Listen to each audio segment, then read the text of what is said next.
অস্ট্রেলিয়ার কাছে হারলেও সেমিফাইনালে আশা বাঁচিয়ে রাখল বাংলাদেশ নারী বাহিনীরা।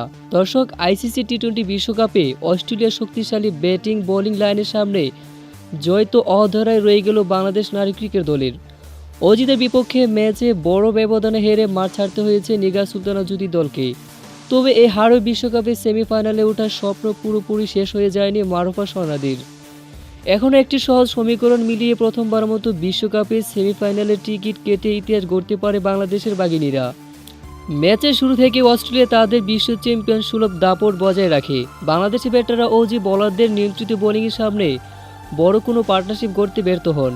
অধিনায়ক জ্যোতি এক প্রান্ত আগলে রাখার চেষ্টা করলেও অন্য প্রান্ত থেকে যোগ্য সঙ্গ পাননি।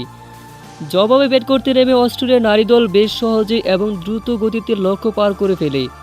রানরেটের দিক থেকে বাংলাদেশ কিছুটা পিছিয়ে পড়লেও গ্রুপ পর্বের বাকি ম্যাচগুলো ফল এবং পয়েন্ট টেবিলে জটিল হিসাবে এখন বাংলাদেশের পক্ষে আসার দারুণ সুযোগ তৈরি হয়েছে। হারের ভিত্তি থেকেও সেমিফাইনালে মঞ্চে যাওয়ার রাস্তা এখনও খোলা রয়েছে টাইগারদের সামনে। তবে এর জন্য নিজেদের পারফরমেন্সের পাশাপাশি গ্রুপের অন্য ম্যাচগুলোর দিকেও তাকিয়ে থাকতে হবে। সমীকরণটি মূলত তিনটি প্রধান বিষয়ের উপর দাঁড়িয়ে আছে।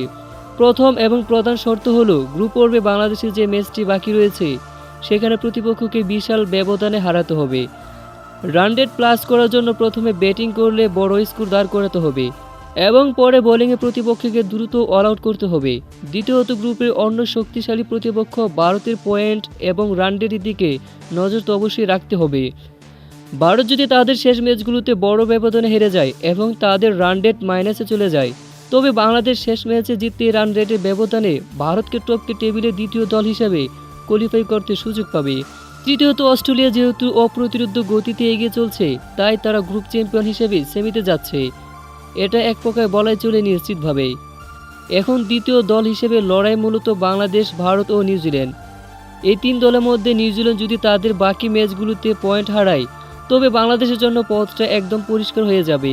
3 ম্যাচের মধ্যে 2টিতে জিতে রানরেট এগিয়ে থাকলে সেমিফাইনাল নিশ্চিত।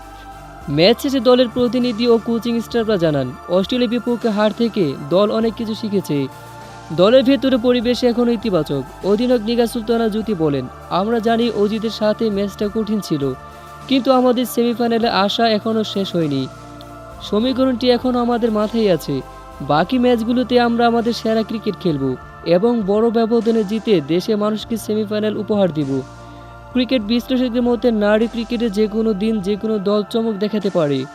বাংলাদেশ দল যদি তাদের বোলিং ইউনিটকে কাজে লাগিয়ে প্রতিপক্ষকে 100 বা 110 রানের ভেতরে আটকে রাখতে পারে, তবে রানরেটের সমীকরণ মেলানো মোটেও অসম্ভব নয়। কোটি ক্রিকেট ভক্ত এখন বুক বেঁধে আছে অস্ট্রেলিয়ার কাছে হার ভুলে বাঘিনীরা ঠিকই বাকি ম্যাচগুলোতে গর্জে উঠবে এবং সেমিফাইনালটিকে নিশ্চিত করবে। তো দর্শক, আপনাদের কী মতামত? বাংলাদেশ নারী দল কি পারবে সেমিফাইনাল নিশ্চিত করতে? তা কি মনে হয় আপনাদের? তা জানিয়ে দিন আমাদের ভিডিওর কমেন্ট বক্সে। ধন্যবাদ।